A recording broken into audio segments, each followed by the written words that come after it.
کیا ضرورت تھی اتنا کنفیوز ہونے کی، کچھ بتا ہی دیتی، اب پتہ نہیں کیسے یہ ٹائم گزرے گا۔ علیزہ جلے پیڑ کی بلی کی طرح ادھر سے ادھر چکر لگا رہی تھی۔ اب وہ اضطراب سے نجات پانے کے لیے وائٹ ہاؤس کا جائزہ لینے لگی۔ اس کلر کو شاید اس لیے یہ نام دیا گیا تھا کہ یہاں وائٹ کلر کا بہت زیادہ استعمال ہوا تھا۔ کلر سکیم سے لے کر فرنیچر اور آرائش کی چیزوں تک اس بات کا خیال رکھا گیا تھا۔ وائٹ کلر کے بعد جو کلر دیکھنے میں آتا تھا وہ نیلا تھا۔ ان دونوں کا کمبینیشن بہت خوبصورت تھا۔ دوپہر تک تیز بارش شروع ہو چکی تھی۔ بارش کے بعد فضا میں ہلکی بڑھ گئی تھی۔ اس وقت بھی جب کہ دوپہر تھی، مگر ابر آلودہ موسم کے بعد شام کا گمان ہو رہا تھا۔ ان لوگوں کا وہ گلاس وال کے باعث کھڑی بارش میں جل تھل ہوتے لان کو دیکھ رہی تھی، مگر بے احتیاط اس کی نگاہیں بڑی بیتابی اور بے چینی کے ساتھ زیغم کے آنے کا انتظار کر رہی تھی۔ بار بار نظر گیٹ کی طرف جا رہی تھی اور مایوس ہو کر واپس لوٹ رہی تھی۔ اسی وقت گارڈ نے گیٹ کھولا اور گرے لینڈ کروزر روش عبور کرتی پورش میں جا رکی۔ وہ حیران سی پلٹی۔ یہ زیغم کی گاڑی نہیں تھی۔ اگر زیغم نہیں آیا تھا تو کون تھا جو اس کی غیر موجودگی میں آیا تھا؟ کیا اس کے خاندان سے کوئی آیا؟ اس کے بابا جان تو نہیں؟ اس وقت اس نے سرسہما ہو کر سوچا۔ کچھ دیر پہلے وہ بنا دوپٹے کے ایسے کھڑی تھی، مگر اب اس اجنبی کی آمد نے اس کے اندر ڈر خوف کے لہر دوڑا دی تھی۔ وہ اکیلی تھی گھر میں۔ گارڈ نے اگر انہیں اندر آنے دیا تھا تو وہ جانتا تھا کون ہے جو بھی آیا ہے۔ وہ یہ بھی جانتی تھی کہ زیغم کی فیملی اس پر دباؤ ڈال رہی ہے کہ وہ لیزے کو چھوڑے۔ اب اس نیوز کے بعد کیا ری ایکشن ہوگا؟ اس نے اپنی ڈریسنگ چینج کر لی تھی، مگر دوپٹہ ابھی تک نہیں لینا شروع کیا تھا۔ ویسے بھی میل ملازم کو گھر کے اندر آنے کی اجازت نہیں تھی۔ اس نے صوفے پر پڑی زیغم کی شال اٹھا کر اپنے بازو کے گرد لپیٹی۔ اس کی مانوس مہک نے علیزہ کو اپنے آغوش میں لے لیا۔ اب وہ پرسکون ہو گئی تھی۔ اس کی خوشبو کو اپنے آس پاس پا کر وہ پر اعتماد قدموں سے ڈریسنگ روم کی طرف بڑھی، مگر اس کے قدم دروازے پر رک گئے۔ بے یقینی اور تحیر کے احساس سے اس کی آنکھیں کھلی کی کھلی رہ گئی۔ علیزہ میری بچی، میں تمہارا۔ وہ تڑپ کر اس کی طرف بڑھے تھے۔ کوئی نہیں لگتے۔ وہ سرد مہری اور نفرت سے گویا ہوئی۔ یوں نہ کہو میری بیٹی، تمہیں ٹھکرانے کی بڑی سزا پائی ہے میں نے۔ پورے 16 سال تمہاری جدائی میں تڑپتا رہا ہوں۔ ان کا لہجہ بھیگ گیا تھا اس کی نفرت اور بیزاری کو محسوس کر کے۔ جدائی میں وہ بھی آپ تڑپتے رہے؟ آپ شاید بھول رہے ہیں، آپ ایک بیٹے، وہ بھی شیر جیسے بیٹے کے باپ ہیں۔ یہی کہا تھا نا آپ نے؟ وہ استہزائیہ لہجے میں زہر انداز میں بولی۔ دل کو اس کا جل رہا تھا اپنے باپ کے سینے سے مچل رہا تھا باپ کے سینے سے لگنے کے لیے۔ آنسو تواتر سے بہنے لگے، مگر اسے اپنی ماں کی تکلیف اور راتوں کی طرف سے آگے بڑھنے نہیں دے رہی تھی۔ کیا تم معاف نہیں کرو گے؟ میں بہت آس اور امید لے کر یہاں آیا ہوں تمہیں دیکھنے، تم سے ملنے۔ وہ اسے بازو سے تھامتے دل گرفتگی سے بولے، مگر میں آپ سے ملنا نہیں چاہتی۔ آپ کی وجہ سے جو میں نے دکھ اٹھائے ہیں، میری ماں نے سہے ہیں، وہی کافی ہے۔ ایسا نہ کہو، مجھے یوں مت ٹھکراؤ۔ میں نے تمہیں کھو کر ہی تمہاری اہمیت کو جانا ہے۔ ایک ایک پل اذیت اور تکلیف اٹھائی اور تمہیں ڈھونڈتا پھرا ہوں، اور اگر اب تم نے مجھ سے منہ موڑ لیا تو میں جی نہیں پاؤں گا۔ مجھ میں اب مزید غم سہنے کی ہمت نہیں۔ اپنے اس برے باپ کو معاف کر دو، اس کی خطا کو درگزر کر دو میری بچی۔ انہوں نے بازو پھیلائے تو وہ خود پر سرد مہری کا ہول چڑھائے ان سے دور ہو گئے۔ میں جانتی ہوں آپ اب بھی مجھے دنیا سے چھپا کر رکھیں گے۔ آپ کا خاندان ایک طوائف کی بیٹی کو کبھی قبول نہیں کرے گا، اس لیے میں کبھی آپ لوگوں کا حصہ نہیں بننا چاہوں گی۔ نہیں، اب ایسا نہیں ہوگا۔ تم میری بیٹی ہو اور اب تو زیغم کی بیوی بھی ہو۔ ساری دنیا جان گئی ہے، خان لالا بھی اب تمہیں قبول کریں گے، اور ابھی بولنے والے تھے اگر انہوں نے قبول نہیں کیا تو میں سب سے لڑ جاؤں گا اپنی بیٹی کے لیے۔ علیزہ نے ان کی بات کاٹ دی۔ یہ آپ کی بھول ہے، آپ کی مجھے اب ضرورت نہیں۔ میں نے جو چاہا وہ حاصل کر لیا۔ اب دونوں بھائیوں کو جس چیز کا غرور تھا وہ سب اب میرے پاس ہے۔ میں آپ کے خاندان کا کبھی بھی حصہ نہیں بننا چاہوں گا۔ رہی بات زیغم خان کی، تو وہ بھی میرے مقصد کی سیڑھی تھی۔ میں نے اپنا مقصد حاصل کرنے کے لیے اس سے شادی کی اور زیغم میری ہر بات مانتا گیا۔ اب آپ کا خاندان، زیور اور پراپرٹی میرے نام ہے۔ میں نے اپنا اور اپنی ماں کا حق حاصل کر لیا ہے۔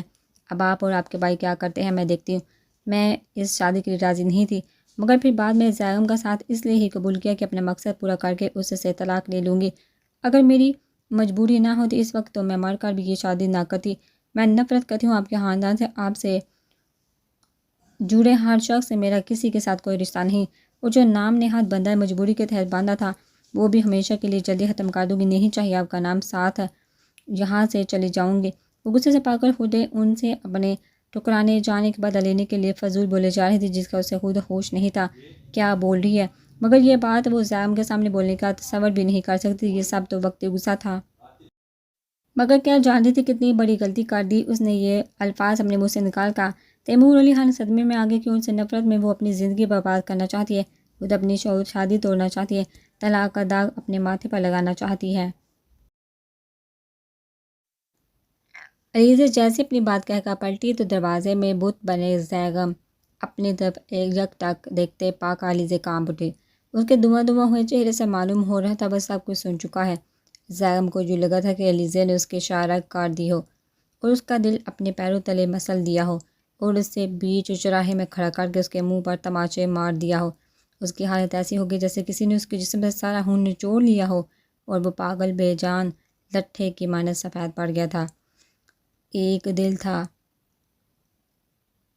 کو یقین، امید، بھروسے اور مان کی بلندیوں سے گرا اور کرچوں میں تقسیم ہو گیا، اور دل کی اس تباہی پر زیغم کا دل چاہا کہ وہ دو زانوں فرش پر گرے اور زمین میں ہی اتر جائے، کیونکہ اس کے پاس کچھ نہیں بچا تھا۔ اب تو وہ سہد کھڑا تھا بس۔ زیغم خان، تیمور علی خان اس کی طرف بڑے تھے۔ جب وہ ہوش میں آتا ایک جھٹکے سے پلٹا اور تیز قدموں سے باہر نکل گیا۔ زیغم بہت اچھا ہے، مجھ جیسا تو بالکل نہیں، وہ اپنا وعدہ وفا کرنا جانتا ہے، پوری دنیا سے لڑ جائے گا تمہارے لیے، مگر تمہیں کبھی اکیلا نہیں ہونے دے گا۔ تمہیں جو سزا دینی ہے مجھے دے دو، مگر خود کو اور زیغم کی زندگی حرام مت کرنا۔ زیغم جیسے انسان کو کھونے مت دینا، اسے منا لو، جا کر کہیں بہت دیر نہ ہو جائے۔ تیمور علی خان علیزہ کو سر پہاڑا کر اپنی بات کہی اور ایک حسرت بڑی نظر ڈال کر باہر نکل گئے۔ عرشیہ گہری نیند میں تھی جب اسے محسوس ہوا کسی کے مضبوط حصار میں ہے۔ اس نے مندی آنکھوں سے دیکھا تو آریان اسے اپنی باہوں میں لے کر سو رہا تھا۔ اس نے بڑھ سے آنکھیں کھولی، وہ تو اکیلی سوئی تھی پر پھر یہ کمینہ کیسے آ گیا؟ عرشیہ کو غصہ آیا اور اس نے آریان کا ہزار توڑنے کی کوشش کی۔ جب اس کے لوہے جیسے ہاتھوں کو کوئی فرق نہیں ہوا اور ویسے ہی بے ہوش پڑا رہا تو اس نے اس کے بازو پر مکے برسانے شروع کر دیے اور ایک زوردار چیخ ماری۔ جو کب سے اٹھا اس کی کارروائی دیکھ رہا تھا بول اٹھا، کچھ نہیں کر رہا یار، سو جاؤ اور سونے دو۔ آریان نے اور مضبوط سے اس پر گرفت گئی اور اپنا ایک پیر بھی اس پر رکھ دیا۔ اب عرشیہ ہل بھی نہیں پا رہی تھی۔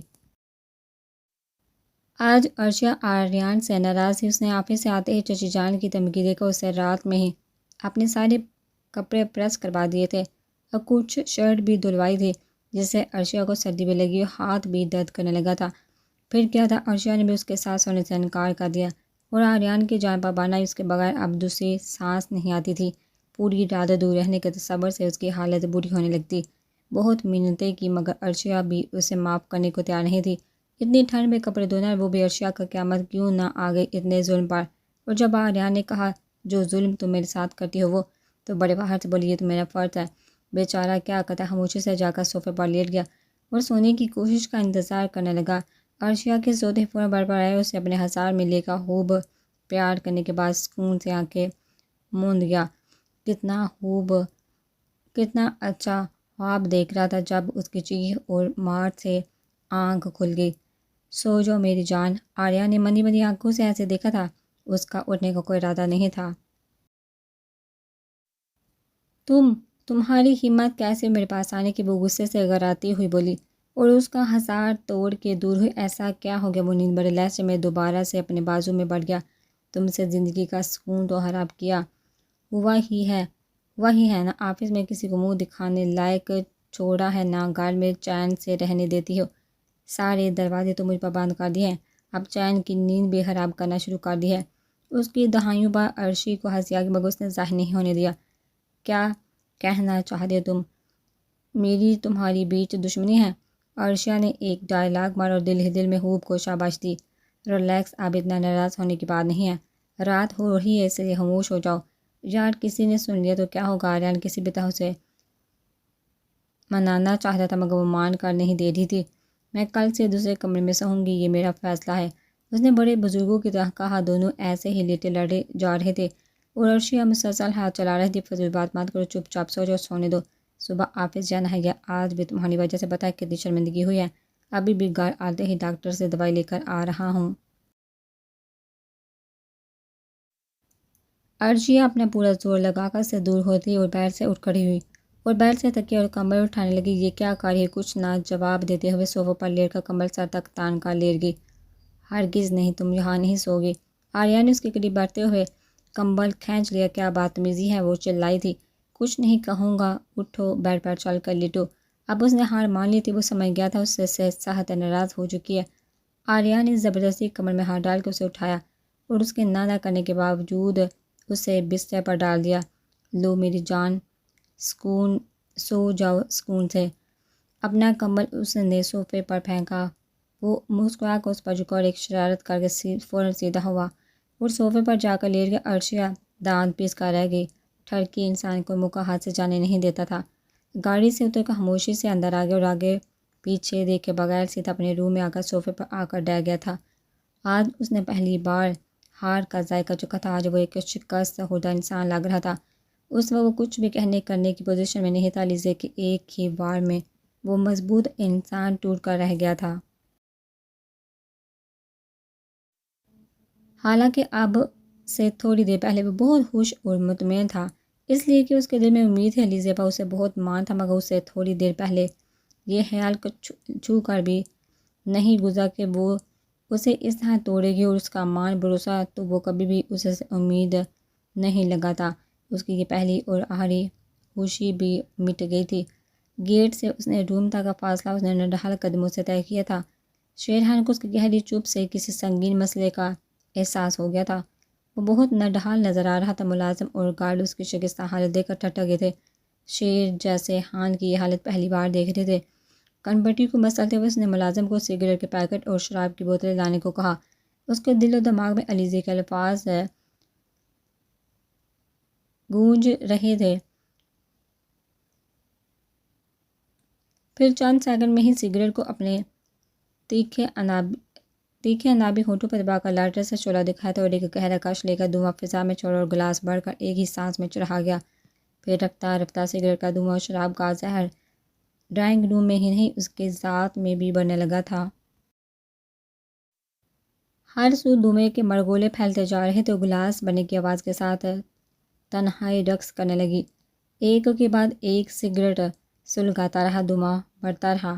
سگریٹ کے پیکٹ کے ساتھ ساتھ 2 بوتلیں بھی خالی کر چکا تھا، مگر ابھی بھی اس کا رکنے کا کوئی ارادہ نہیں تھا۔ کچھ دنوں سے وہ سگریٹ اور شراب سے کافی حد تک کمی کر چکا تھا، جو نہ ہونے کے برابر تھا۔ وہ اپنی عادت اور طلب پر کنٹرول کرنا سیکھ رہا تھا، علیزے کی وجہ سے، کیونکہ اس کے علیزے کو یہ سب پسند نہیں تھا۔ مگر آج اچانک سب کچھ پہلے جیسا ہو گیا تھا۔ اس کی سوچیں وہی عادتیں واپس آنے کو تیار تھی۔ اس کی شکست ذات کو اپنے دھوئیں کی لپیٹ میں لے رہے تھے اور وہ پورا دھوئیں میں ڈوب رہا تھا۔ میری علیزے، ہا ہا ہا، سب جھوٹ، دھوکہ فریب نکلا۔ وہ پاگلوں کی طرح سے باتیں کرتا ہنس رہا تھا۔ اس ہنسی میں ایک درد چھپا تھا۔ شام سے صوفے پر ایک ہی پوزیشن میں بیٹھا مسلسل اپنا جگر جلا رہا تھا، خود کو اذیت دے رہا تھا۔ شام سے ہی اس کے قریب پڑا اس کا موبائل لگاتار ہونے والی وائبریشن سے تھڑک رہا تھا، یوں جیسے کال کرنے والا خود تڑپ رہا ہو، مگر وہ ہر چیز سے بیگانہ ہو چکا تھا۔ جانے سے پہلے زیغم نے جن نظروں سے علیزے کو دیکھا تھا، وہ علیزے کو خود سے بیگانہ کر گئی، توڑ کر رکھی اسے۔ اس کے جاتے ہی علیزے کو ایسا لگا جیسے اس کی دنیا اندھیری ہو گئی ہو۔ کتنی ہی دیر وہ یوں ہی ساکت کھڑی رہی۔ باپ کیا کہہ رہا ہے، وہ اسے کچھ سمجھ نہیں آ رہا تھا۔ وہ تو بس یہ جانتی تھی اس کی محبت، اس کا پیار، جسے اس نے ابھی محسوس کرنا شروع کیا تھا، دور جا رہا ہے۔ زیغم زیغم زیغم، پلیز میری بات سنو، ایسا کچھ نہیں ہے۔ پہلے سرگوشی میں اس کی آواز نکلی، پھر ہوش میں آتے ہی وہ اندھا دھند وہ بے قراری سے اسے پکارتی اس کے پیچھے بھاگی، مگر وہ تو کب کا جا چکا تھا۔ گھر میں اس کے سوا کوئی نہیں تھا۔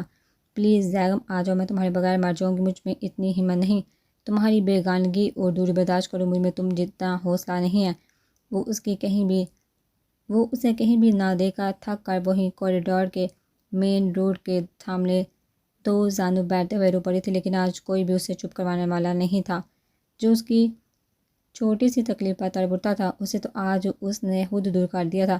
جو شخص اپنے باپ سے لڑا، اس کے لیے پوری دنیا کے سامنے اسے عزت مقام دیا، پھر اس نے کیا کیا ایسے انسان کے ساتھ؟ زرگل ہی اسے زبردستی کمرے میں لائی، جو زیغم کے پاس جانے کی ضد کر رہی تھی، مگر کوئی نہیں جانتا تھا وہ کہاں گیا ہے۔ شیرحان بھی زیغم کے ہی ساتھ تھا، جس کو ہر بات کی خبر ہوتی تھی۔ علیزے کو تو یوں لگ رہا تھا کہ ایک رات میں ہی رو رو کر پاگل ہو چکی تھی۔ اس کا دم گھٹ رہا تھا، اپنے بیڈ روم میں ہچکیوں سے رو رہی تھی۔ زیغم کے نہ ہونے کے تصور سے ہی جسم سے جان نکل رہی تھی۔ لگ رہا تھا اس کی پوری کائنات میں کچھ بھی باقی نہیں بچا، سب کچھ کھو بیٹھی ہے وہ اپنی خود کی غلطی سے۔ علیزے بی بی زرگلو سے آوازیں، مگر علیزے نے کوئی جواب نہیں دیا اور گھٹنوں میں منہ چھپائے ایسے ہی بیٹھی روئی گئی۔ آپ نے کل سے کچھ نہیں کھایا ہے، بس کر دے رونا، ہان ہم سے ناراض ہوگا۔ آپ کا خیال نہیں رکھا، ہان آپ سے بہت محبت کرتا ہے، وہ آپ سے ناراض نہیں ہو سکتا۔ وہ کل سے بھوکی پیاسی اور مسلسل روئی جا رہی تھی، جو گل کو بالکل بھی اچھا نہیں لگ رہا تھا۔ وہ کل شام زیغم کو آندھی طوفان بنا جاتے اور علیزے کو بھی اس کے پیچھے دیوانہ وار بھاگتے دیکھ چکی تھی۔